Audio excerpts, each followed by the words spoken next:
Today for predictions versus reality, we continue in the AFC East, talking about one of the most disappointing teams in the 2024 season. I'm talking about the New York Jets. God, this team was so utterly bad, it was almost sad. I'm not even a Jets fan, and I felt sad and sorry for their fan base because of how disappointing this team was. But that being said, we're going to talk about where I had them in August, what happened with their season, what went wrong with it, and then we're going to talk about how they can improve, although can they really improve? I don't know. Anyways, before we begin officially with all of that, all right, and welcome in everybody. Hope you're having a fantastic, fantabulous, awesome freaking day. My name is Garrett Shumake, and you are listening to the Shumake Take. Welcome in to Predictions versus Reality. The offseason series is continuing and wrapping up quickly as the free agency period begins next week. With all that being said, before we officially begin, make sure to hit the like button and subscribe button if you're new around here on the channel, or if you like the content that I'm making for you guys. It would really help me a lot. I would greatly appreciate it as I continue to help spread my football passion to more and more people on the platform. That being said, let's talk about the New York Jets here. Where did I have this team in August? I had this team going 10-7. I was one of many people that thought the New York Jets would actually be pretty darn good this year. Personal bias aside, when I talked about this team wanting them to win the division, partially just because, okay, look, the Jets are good. Let's have them win it this year for once. It's the best chance they've had in years. Let's root for it, right? But putting all that aside, I thought this could be a genuinely great year for the New York Jets because the roster did look really good. This is what they had. The defense was already a top 10 unit under Robert Saleh, but it's been the offense that's held this team back. Now you have a healthy Aaron Rodgers, Breece Hall, the running back who is healthy with rookie Braylon Allen. Now you add Garrett Wilson, Mike Williams, who signed in free agency, Alan Lazard, and then rookie Malachi Corley, who I thought was one of the more underrated wide receiver prospects in the draft in 2024. And he was known as the Yak King, which, you don't get called a nickname like that unless you can do something really good, like, I don't know, getting yards after catch, right? So I like this guy as a prospect and has a lot of high upside. And then you added an offensive line, 2 veteran tackles. You add Tyron Smith and Morgan Moses via trade and Tyron Smith via free agency to help out the interior. And then now you have an offense that could actually do something and do some real damage. I also at the time believed that Miami and Buffalo would also take steps backwards, which would allow them to actually take advantage of this opportunity and ride to the top easier because I actually had them winning the AFC East. That being said, the issues on this team stemmed far deeper than the players themselves, and very many things became clear. So, what happened with the New York Jets season? Well, 10-7 looks so far away from where they finished. They finished 5-12. Their offense finished 24th. Their defense, once again, finished in the top 10. They finished 3rd. But that's not saying much. Their 3 best wins, though, were against Houston, 21-13 on primetime. I think it was Thursday Night Football. They beat New England 24-3 earlier in the year. And then at the end of the year, they beat Miami 32-20, which essentially mathematically knocked Miami out of the playoff race. So what happened with the Jets season? So the thing was, this team was healthy. The team was healthy. They go out there and I think they started 2-2. I'm pretty sure things were a little bit shaky. No, they didn't start 0-2. I think they started 1-3 or 1-5, something like that. They had a slow start to the year. They had a really slow start to the year, and they were losing games. They weren't prepared. And then ultimately, Robert Saleh, after September, was fired. He was let go, and that essentially just ended the Jets season. But that being said, at the time, and even still now, I can understand why that move had to be made. Because Robert Saleh, this entire time, has had great defenses and terrible offenses. But if you're the head coach of a team in the National Football League, you don't get paid and be in that position to have just a good defense. You got to be able to help the offense in some way, shape, or form. You are part of that side of the ball. If you are the head coach, you work with both sides. You are at the top. And so if the offense is continuously bad, that's on you. Ultimately, no matter who you hire, no matter who you brought in, player-wise, no matter what happens, if three fool me once, shame on me. Fool me twice, shame on you. Fool me 3 times, okay, you're getting the can. And Robert Saleh, after 3 years of this same crap on offense being garbage, he got canned. He got fired. And there you go. And the Jets season officially was over after that. The offense continued to struggle. Players were complaining. Even when they made a midseason trade for Davante Adams, even that did not help whatsoever. And next thing you know, they stumble their way to a couple wins, and then bam, you got a 5-12 record. More specifically, let's talk about what went wrong with this Jets team. Well, the first thing that went wrong was coaching. The offense, as I mentioned, was just as awful as always, despite the fact that they actually had a lot more talent on the side of the ball now for one time in years. And they never put it together. The run game, which finished 31st, was genuinely awful. Even with Breece Hall and Braylon Allen starting, both of them almost started 17 games. They both started at least 14 games. They were both just not good at all. There was a couple games where they looked good, but outside of that, they literally just could not run the ball whatsoever. And of course, the interior of the offensive line, you look at their grades on run blocking, they were not that good, so that also didn't help. But looking at Breece Hall, I don't know if Breece Hall is going to be the guy we hoped he'd be. He had a lot of talent coming out of USC in the draft a couple of years ago, and he simply has failed to live up to expectations, getting even close to meeting them ever since he's gotten into the league. The passing game was also super mid. Mike Williams wasn't even used and got traded away for nothing and went to Pittsburgh. Malachi Corley, he's got a long way to go. He's a rookie, but clearly there's a reason why he was picked on day 3 and not day 2 or day 1. That being said as well, the Davante Adams trade, while it did help statistically, it didn't change the win column.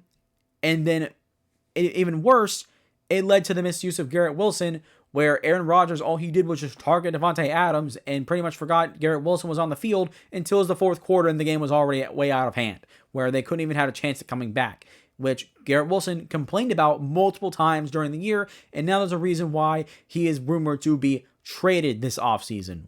And who do you have to blame for that? Coaching. The whole thing relies on coaching, because you look at the coach, Nathaniel Hackett. People had questions about him. Look what happened. And then you hired or promoted Todd Downing to be the interim offensive coordinator. Does anybody remember what happened in Tennessee? Yeah, he took a top 3 offense and immediately ran it into the ground as one of the worst units in the span of 2 years. 2 years. 2 years, he took a top 3 offense and made it one of the worst. But that's a different conversation for another day. The last thing was, in the cherry on top, was the offensive line simply was not good enough yet again. And with all these players, which the roster was improved mightily on the side of the ball, the common denominator with why the group continued to be bad were the people at the top, which was the coaches. The coaching in New York was absolutely god awful. Continuing, this team was another unit, when I talked about the Miami Dolphins, another unit that was uncomplimentary. When the offense was doing well, they had a couple games this year where they were good on offense, but when they were clicking and doing well, the defense went to absolute crap. It went to absolute crap. The 3rd overall ranked defense was one of the worst statistically when you look at the Jets offense's best performances on the year. It was a drastic difference, because when you have a bad football team, I've said this before multiple times, if you are a bad football team, you tend to learn to win only one way. And the only way the Jets have known how to win football games is to have terrible offense and have a defense break their backs trying to carry the rest of this team to a win. That's the only way they've known how to win. They've only won a few games a year because of that. And look what happened yet again. Look what happened.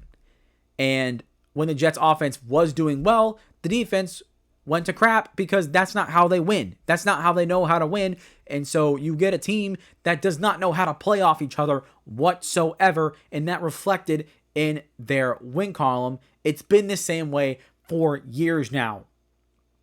And I already talked about why Robert Saleh was fired, but also well, the players in the offense was bad enough. You also have to blame him as well for bringing in Nathaniel Hackett, for bringing in Todd Downing, right? For bringing in a couple coaches on the offensive side that simply were just, scraps from other teams. And that's also on the head coach. Robert Saleh, it's okay to admit that he was a terrible head coach. He's a great defensive mind, and that's why he instantly went back to San Francisco to be their DC. But let's just admit and close the book now that Robert Saleh in his time in New York, he was a terrible head coach. Absolutely terrible. And I'm not trying to knock on the guy. People love him, and I said he's a great defensive mind. But as a head coach, he simply was straight garbage. But that's enough of why this Jets team went wrong. I could go on and on and on, but those are the big reasons. I could make a whole video about this, but I'm not going to. I'm not going to spare you guys all of the extra stuff when you could just get the basic stuff right here and get what you really need to know. That being said, what can the Jets do now to get better and somehow find a way to improve this mess? Well, let's start with the head coach. You hired Aaron Glenn, the former Lions defensive coordinator, to be your head coach. And the more I think about this move, I really don't know if I'm optimistic or disappointed in this organization, because there's multiple reasons why this could work, and also there's a couple reasons why this could go bad. Starting with why it could work, Aaron Glenn, he's one of those guys that's known as a culture guy, a guy that you want to bring in that can set a standard, set a culture. You look at what what the Lions have been able to do these past couple of years. Aaron Glenn has been on the forefront of that. So you look at that, a guy who can reset the culture. And I'm not saying Robert Saleh was not, but Aaron Glenn will give the team a fresh start, which the Jets desperately need. So that's a thing. Also, the staffing could be better. And the way that the coaching staff has been assembled in New York so far looks to be a lot better than what it was under Robert Saleh. We'll have to see. We can't say that with definitivity. We can't say that with definition yet, but at least it looks to be better. And coming from an organization like Detroit, who's been known these past few years to have great coaches, look at how many left Detroit this year after the year that they had. This could mean that Aaron Glenn knows where to get the right people. And I'm not going to say again that he did get the right people, but on paper, at least right now, initially, it looks to be a better coaching staff than what it was in 2024. The next thing is the offensive coordinator, who's going to have to be running the whole thing on offense, could also be an improvement, because Aaron Glenn coached with who? Ben Johnson, the guy that was the hottest head coaching candidate in the NFL for the past 2 years, or this year and last year in 2023. So he understands what the offense needs to be in today's NFL. He understands how important quarterbacks are, how important the offense is, how important, weapons are, offensive line. He's seen it in Detroit, so theoretically, he knows what the offense needs to do in order to have success. So that leads me to believe that Aaron Glenn will get the right guy to be offensive coordinator. And then for a team that on paper should still be ready to be, or maybe not be ready to win now anymore, but a team that is still on paper a competitive bunch, or should be, Aaron Glenn is a good fit for a guy who, a defensive-minded head coach, is meant to have more initial success than an offensive-minded head coach, where you have with a defensive head coach, you kind of have a higher floor, lower ceiling, where more often than not with the offensive head coach, you have a lower floor and higher ceiling, if that makes sense, looking at the trends of where the NFL has gone recently. But the reasons why I think it'd go bad, the first one is that it's another defensive-minded head coach, which, considering what this team has gone through for years, literal years, why would you hire another defensive-minded head coach? Rex Ryan was good for a couple of years and then flamed out quickly. Then you went to Adam Gase, who was an offensive-minded head coach, and yeah, he was probably the worst head coach in Jets history, if not one of the worst. And then Robert Saleh, okay, let's go back to improving the defense. The defense has been better. Get a coach that can help take that over the top, and he did, but Robert Saleh could never get the offense back on track. And so hiring another defensive-minded head coach, it just, part of me kind of feels like the Gerard Mayo situation, where you clearly needed to go in a fresh, completely different direction, try something brand new, and they tried doing something new, but they tried getting a new toy, but the toy is still the same. It's like buying a toy car. Okay, you use it enough times, the wheel breaks apart, and instead of getting a new car, you just buy the same car, but just the same car, but newer and completely repaired because it's just out of the box. It's the same thing. Instead of getting, like a bigger toy car, or moving up to an RC car, for example, right? You're not getting an upgrade. You're staying in the exact same spot in that perspective. The next thing is a rookie head coach taking over a team that's ready to be competitive. This could collapse everything, because the Jets roster, even right now, after all the moves that they've made before free agency, I wrote this a couple of months ago, so I don't know how well this is going to age. But that being said, you have a team that's ready to compete, and you bring in a rookie head coach who's doing this thing for the very first time. You could either really elevate and take that next step if you're Aaron Glenn, but also you take a team like the Tennessee Titans, for example, who, in my opinion, should have been a much more competitive football team, but you get a rookie head coach that's just, a rookie head coach. He's going to have his struggles. Part of that weighed the rest of the team down.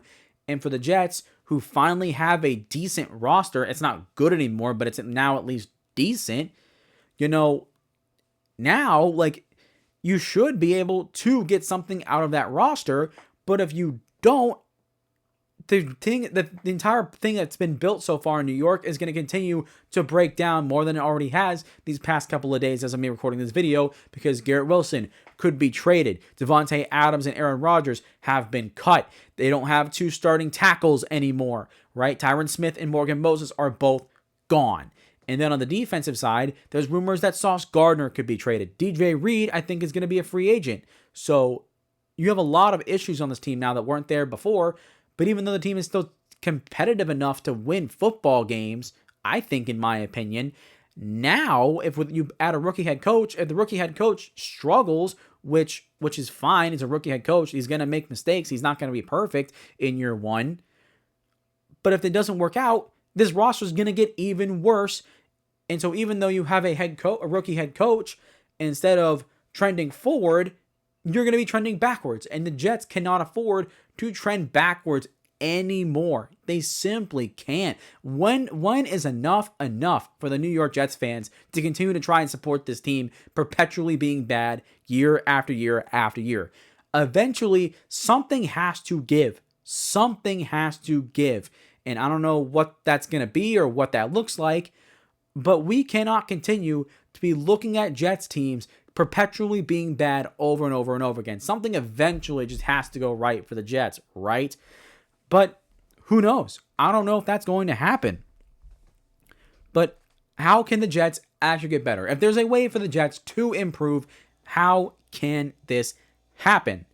Well, they need a quarterback. Aaron Rodgers is gone, and I don't know who they're going to sign. Sam Darnold, you're not bringing him back to the Jets. He's not going to want to go back there. Then, who else is left? You have Jameis Winston. You have Jacoby Brissett. You have a couple other veterans in there. Apparently, the Jets really want Justin Fields. But if you put Justin Fields in the Jets, on the Jets right now, Justin Fields is going to fail. I will tell you that right now, Justin Fields is going to fail. But they need a quarterback. I think they need to go to a veteran quarterback just to hold down the fort, and then maybe you draft one next year. I don't think you can I don't think the Jets have the right coaching and the right situation to take a flyer on one of these quarterbacks in this draft class. Where, okay, if you're like the LA Rams or you're the Detroit Lions, who have perpetually great coaching all the time, those teams can draft a quarterback like that and develop them because they have the guys to actually make sure that they're in the right situation to have the most success. The Jets, you draft a rookie quarterback to the Jets right now and their career is going to die. It's going to be over. So bring in a veteran that can help stabilize the position for at least 1 year, and maybe you get a guy in 2026. There's rumored to trade up to be, looking to trade up to draft a quarterback in this draft. I don't think they do. I think that the capital they're going to have to give up is way too much. But that being said, the second biggest need on the Jets roster is offensive tackle.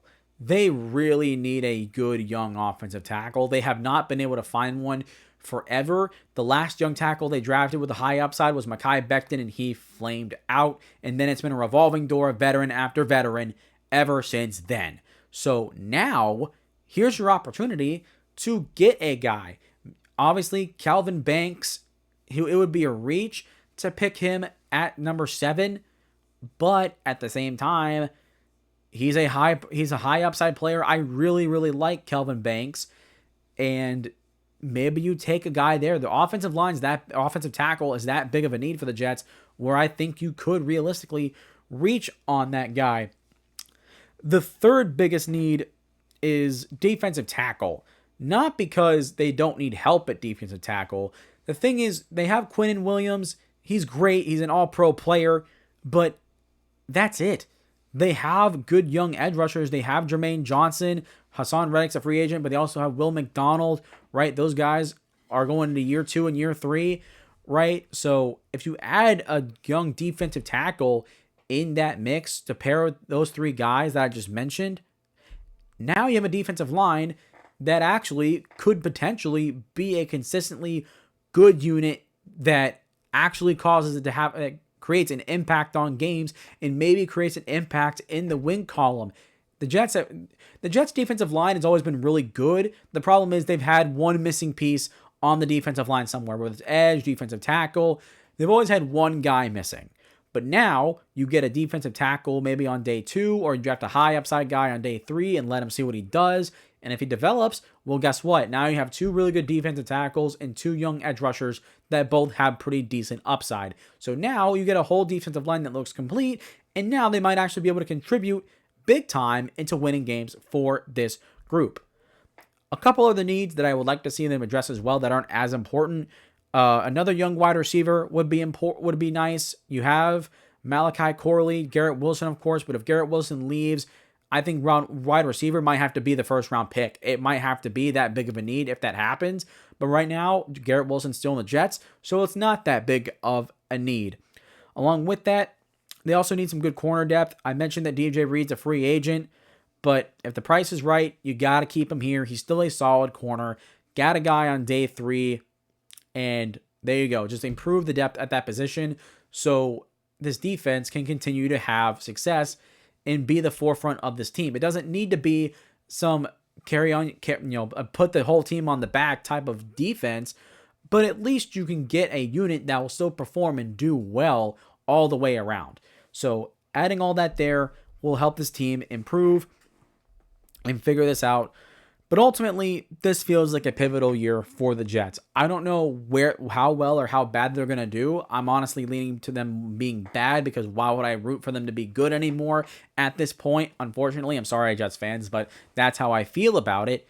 That doesn't change the fact that, like I said, it's a pivotal year for the Jets, because if they cannot show improvement, even if they finish 6-11, but this team is are in 1-score games every single week, right? Like, if there's not a significant improvement, at least on the tape of the Jets, this year could be even uglier, or 2025 could be uglier than 2024. Like, there's really no error left for the New York Jets. And for a rookie head coach like Aaron Glenn, that's a terrible situation to be in. To have a lot of pressure on you. You're already in New York, which is a huge sports market. So there's a lot of pressure on his plate to perform and do well. And unfortunately, I cannot rely on the Jets to make these moves that they need to make in order to get better, in order to see improvement. I do not have faith that that is going to happen, because even if Aaron Glenn's the right head coach, I thought Robert Saleh was the right head coach, as a bunch of other people did when he first got there. But the common denominator is ownership in this front office being absolute dog water and perpetually running this team into the ground for literal decades. For literal decades, this team has been a bottom feeder, bottom of the barrel, dumpster fire organization. And right now, I don't know if a new head coach, a new quarterback, a new philosophy, a new culture, I don't know if that's going to fix it. I genuinely don't think that's going to fix it. But until we actually see some improvement, I can't root on things actually getting better, unfortunately. But that being said, there is an avenue for them to get better, so I will keep my door a little bit cracked open in hopes that maybe I'm proven wrong. But that being said, that is going to do it for me today, guys. Thank you guys for watching this video. Hope you guys have enjoyed. If you guys did, please consider hitting the like button and subscribe button. It only takes a couple of seconds. It's free, and it helps the channel out tremendously. I would greatly appreciate it, and you guys helping me continue to spread my football passion to more and more people on this platform. Also, let me know your thoughts in the comments down below. Where do you think the Jets are going to go in the draft? Who do you want them to sign in free agency, particularly at quarterback? Do you like Justin Fields, or do you prefer a veteran? Do you like Aaron Glenn as your head coach? Do you think this Jets team has the potential to get better despite everything swirling around them right now? I want to hear all of it. Last thing, make sure to share the video, guys, whether it's by word of mouth or by social media, getting everybody locked in and locked on to the Shumake Take podcast. I come out with great content for you guys every single week. I enjoy doing this stuff, so I'd greatly appreciate it if you guys would spread the word and help a guy out continuing to grow his platform.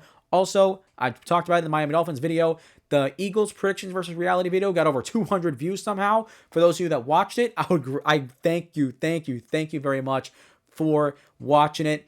Awesome stuff. Hoping that that's like one of those videos that really help grow my channel. But it's awesome. That's really awesome. I never thought this early and I'd have 200 views on a video, let alone 100. I thought I wouldn't break 100. But a couple days ago, I saw it at 90, and now it's over 200. I'm like, wow, this is so cool. I'm grateful for every single one of you that's been watching my videos. But that being said, that's going to do it for me today, guys. Hope you guys enjoyed it, and I will see you all next time.